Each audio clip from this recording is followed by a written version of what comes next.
invente, elle crée, elle innove dans tous les domaines.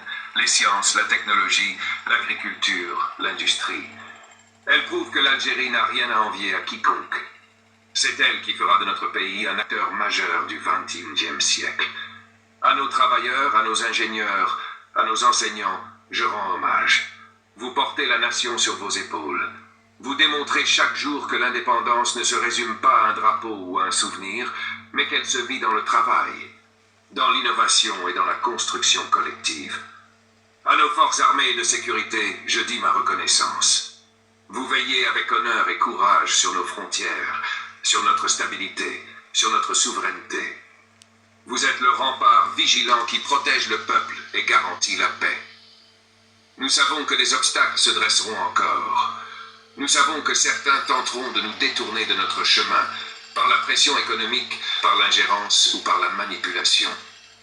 Mais qu'il soit entendu de tous, notre nation ne cédera jamais.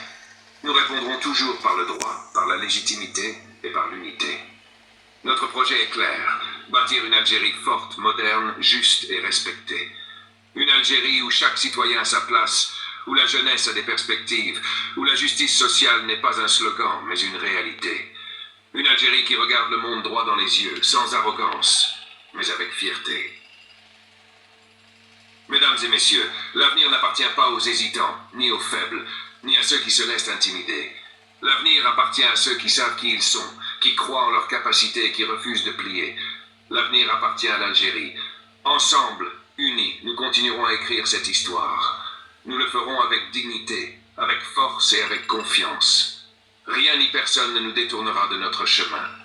Vive notre peuple, vive notre unité, et vive l'Algérie, libre et fière à jamais.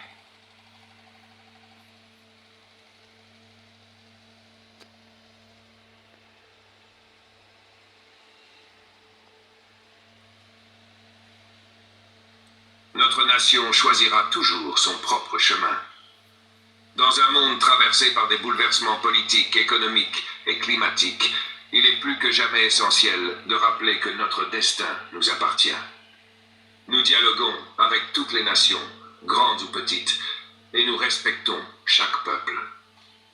C'est dans cet esprit que nous rencontrons les dirigeants de ce monde, qu'il s'agisse de Donald Trump, ancien président des États-Unis, d'Emmanuel Macron, président de la République française, ou de Giorgia Meloni, présidente du Conseil des ministres d'Italie. Chacun porte une vision propre à son pays, et nous l'accueillons avec considération. Mais qu'il soit clair pour tous. Lorsque nous discutons avec ces dirigeants, nous le faisons en égaux, jamais en subordonnés. Nous tendons la main pour coopérer, mais nous ne courbons pas l'échine.